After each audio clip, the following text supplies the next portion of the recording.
needed time. The bacteria and yeast needed time to work. Yeah. So that also timed really well. I also like to knit and felt. So I had been at a sheep and wool festival with some friends of mine, and one of my friends had picked up this short mead kit. So she made it. I went over to her apartment and tasted it, and I was like blown away. It took like 2 weeks. It was delicious. It was carbonated. It was refreshing. And I'd been drinking mead for a while. I think actually the New York City Homebrewers Guild has an annual mead meeting every May, and I believe I was first. Yes, it's amazing. So I think the first one I went to was 2006, and actually a guy brought a tray of bees with him. Now we're in this bar that they still meet in is probably, I don't know, 225 square feet. It's small. 300 square feet, I don't know, it's small. And we're all packed in there. This guy has I think it's a tray is what it seems like to me. There's maybe a better term for it, but a frame, I think. A frame. So, and he's got it balanced on this table. Every time somebody kind of goes by it, it's not super sturdy table. Anyway, it was a hilarious meeting, and I will never forget that. He had like an open frame of bees?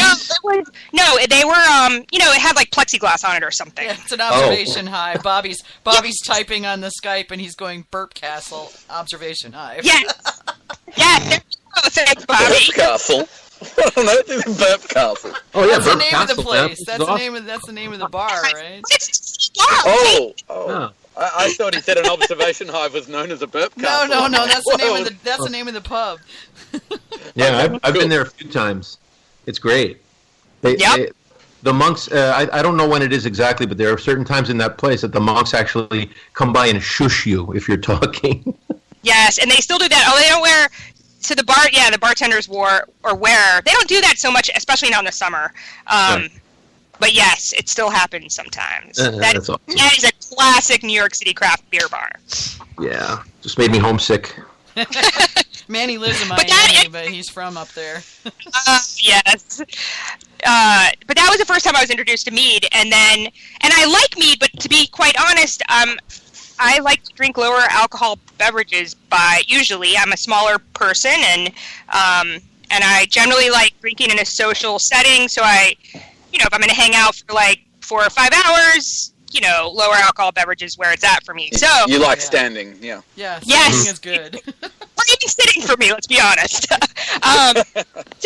although I love and respect, kind of what I consider a regular mead, or, what we traditionally consider mead, the short mead really, really appealed to me because I think short meads, they're a different animal. They're, loosely related to mead, but really they're a different animal. So I got hooked. That was in 2011, I think. I think I made my first mead that year, and then I went full tilt on short meads after that. And I was kind of loud about it. I would bring them everywhere. I guess I got a kegging set up sometime. Not too long. I don't remember when I got a kegging set up, but I would, keg these 2.5 gallons worth of short meads and bring them to backyard parties or charity events or whatever. It was great because I could make them in 2 weeks.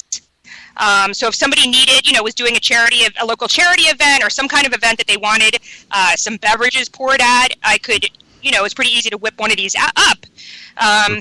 And so that's what happened. I got hooked because all these sours were taking 2 years, and I could make a delicious, drinkable short mead in 2 weeks. 2 weeks, wow. Yeah. That's pretty cool. You need to buy the book. Yeah, man. You know what? It's funny. I do have a question about short meads, which we asked, I guess, a couple of weeks ago. In that I've tried to make a couple of them, and I always notice that they come out watery. The mouthfeel is always very thin. And yes. I was wondering if you can tell me, how can I defeat that, or is that something you just have to live with, or what's the workaround for that? Well, all right. So I guess I'm going to preface it by saying I think they are light-bodied. I feel like a good short mead is more like drinking a lawnmower beer or even a soda or like a nice seltzer. I always drink them pretty highly carbonated. So I treat them more like that, as like a very refreshing drink. I don't add anything for body. A couple things though, which we can talk about. I think if you don't let them ferment out all the way, that's a key, because you'll still get some body if your original gravity is not 10-0, or if your final gravity, is not 10-0. The other thing is, I guess there's definitely ways that you could add body. I don't mess with that, but I know some cider makers here who do, and some other people. So I think you could add body by using, adding something like lactose or something like that. Otherwise, I treat it as like just this extremely refreshing, drinkable beverage that's highly carbonated. Yeah, I kind of see wine conditioners and things like that as cheating a little bit, but well, in carbonation, I agree. That's why I don't use them. Exactly. That's right. And carbonation gives it its own body, but it's really, in my mind, short mead is just meant to be this, kind of light-bodied, very refreshing but interesting, flavorful beverage. Yeah. I was just thinking, you said earlier that it's kind of related to mead, but not really mead, but it is, in a way. I mean, it's still 51, 50 or more % of the fermentable sugar is coming from honey, so it is a mead. It's just, as you say, it's a short mead, or as has become more vernacular at least on the professional side of things, a session mead is what they're calling it. And, yes, and I love that term, session mead. Yeah, I do too. Yeah, the short mead always sounded kind of awkward to me. I don't know why. Just it never quite rolled. I love off that the a tongue. Session mead implies you can have more than one. That too. Yeah, you can have a whole session of it. Yeah, and you're going to settle in for this. I love a full bore mead as much as the next person, but yeah, if I'm going to be hanging out for hours and hours with my friends, I'm not going to sit there and drink 4 or 5 glasses of a regular mead. It'll kill me, but I can easily drink 3-4 cans of session mead or glasses or whatever, no problem at all. And I like it. Yeah. And although my beer geek friends will probably hang me from the closest tree for saying it, I'll take that over beer any day of the week. Yep. I like a good beer, but session meads are amazing. I've had some stunning ones. Yeah, I agree. I think the only reason that I say it's a different animal is because when I first started serving these, or making these and serving these, and I would serve them to somebody that was that knew mead as this larger alcohol, larger bodied beverage, it can't really compare it. I mean, it's like comparing apples to oranges, kind of. So I think from that is a different animal in that way. But absolutely, it's a fermented honey beverage for sure. Yeah, definitely. But it is a different animal because you're running it mostly dry. You've got that issue of the wateriness and the actual drink. It finishes up as a completely different tasting. And you have to treat it a lot differently in how to make it good. Like I've never been able to make a good one yet, but I can do all right with the 10% meads. So I've had some amazing session meads that unless you knew it was a session mead, or until you had more than one can of it or glass of it, you wouldn't have known it was a session mead. I mean, it didn't come across as like, oh, this is a session. It was every bit as interesting and as complex and as flavorful as any full alcohol mead was. And I've had there's some amazing ones going on, Mary. I don't know how many of the different ones you've had from, you've made tons of them, but I don't know how many of the commercial ones you've had, but there's some amazing ones out there. Yeah, I've had a few. And they're not all dry. Yeah, we don't get, let me see. We don't get a ton here in New York City, so I haven't had that many, but I've had a few, for sure. Try the stuff from Charm City Meadworks. You'll like it. Oh, they're outside of Baltimore, in Baltimore, right? Yeah, they're so good. And did they make the lemon, was it lemongrass or basil? It's a lemongrass basil. Yes, that is delicious. Amazing, yeah. I know, I got like an entire case of mead from him because it was all so good I couldn't decide. Yeah. Last time I was in D.C., we stopped at a liquor store in Maryland on the way back to New York City, and we just some of my girlfriends and I, who are also homebrewers or brewers, and and we just I picked up a bunch of. I'm really into cans right now, so me too. Probably for now. I had picked up some of their cans. Like actually, some of my girlfriends and I split some 6-packs, and yes, everything I really enjoyed everything that I had from them. Yeah, I didn't have a bad mead there, and they were all, some of them were combinations that when he told me, I was like, I don't know. And then when I tried them, they were stunning. So Yeah. I was like not entirely certain that flavor profile would work, but when I tasted it, it totally worked. So yeah, it was pretty neat. But I've been traveling. You don't know me, so you probably I don't think we're friends on Facebook. But I've been traveling around the country this summer visiting meaderies, and I've visited almost over 40 now. So be close to 50 by the time I get home. I've been on the road all summer, and I've had some amazing session meads. I'm fixing to go to Austin next. And almost everything they've got at Meridian Hive is all session meads. And some of their stuff is sweeter, which is not as common in the sessions. Yep. I think I've had a mead from there somewhere, but that is amazing. That is so very cool that you're doing that. It's a fun job. Somebody's got to do it.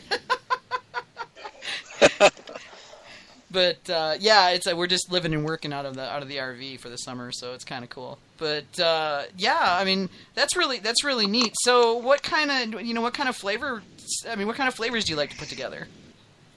Well, that's the other thing I guess I would say is that I think, and this isn't always the case, but I think I find I like to make these session meads more driven by ingredients, right? So driven more by the flavors that you're adding and not necessarily the honey like in full strength mead. Although granted, listen, Bobby and like Sergio make these amazing flavored full strength meads that like are heavenly. Yeah. So there's definitely, you see everything. I think that it's definitely easier to make a really tasty session mead that's driven by the flavors of whatever you're adding, like fruit or whatever.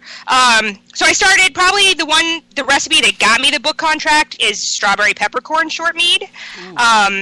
Wow. Let's see. So I like to do a lot of like kind of combos, right? Like fruit and spices. I find that cocktail lists are a great inspiration for combos. Pretty much the majority of cocktails that you can find at, these really awesome cocktail places. I mean, those mixologists have spent a lot of time thinking these up. Man, those flavor combinations almost always work in a short mead. Okay. That makes sense, actually. It does, yeah. When you think, I just never thought about it. That's almost too logical. Yeah, I know, right? I mean, sometimes desserts can be inspiration. But I think along those lines, sometimes I'll start with like a fruit or a spice or an herb and then think about what might go with it. I mean, granted, like a single flavor is good too, but I think some, oftentimes complementary or contrasting flavors work really well. Yep. Have you done any... Oh, sorry, go ahead. Go ahead. I mean, I think, also a lot of times I'll... depending like what season it is and or if somebody has asked me to make a mead for something, then I might, tailor make it for what the event, I guess, too. So what? Hamish? Hello? Hamish? Did we lose Hamish? Just dropped out. I think he just dropped out, yeah. I have a question. Yeah. He's back. Oh, no, Hamish, you dropped out for a second. Sorry. You have to ask your question again. We couldn't hear you. I wanted to know what flavor profiles you'd come up with based on your knowledge and experience, pickling and doing sauerkraut and things like that. Has that led into your mead making at all? Not so much. No. No, I think. No, I would say not in flavor so much, at least as far as meads go. I haven't done very many savory meads, actually. I always think of, like, sauerkraut, those kind of, like, more of those pickles being more savory, although certainly, like, I like a sweet pickled beet. Oh, no, actually, though, I did do a roasted beet cardamom short mead, which was kind of inspired by pickling, actually, because a local pickle company does these pickled beets, and they use cardamom, and I loved cardamom. Oh, no, wait, what did I use? I think I use cardamom and star anise now. Oh. But those... And so, anyway, so I was inspired by these pickles, actually, to make a beet short mead. So I think that's the only one that's been inspired by by pickling. Interesting. Have you had any inspirations go the other way?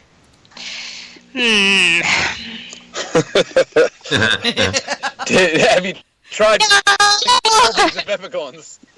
No, I have not. No. Although I guess, I don't know, I don't do that.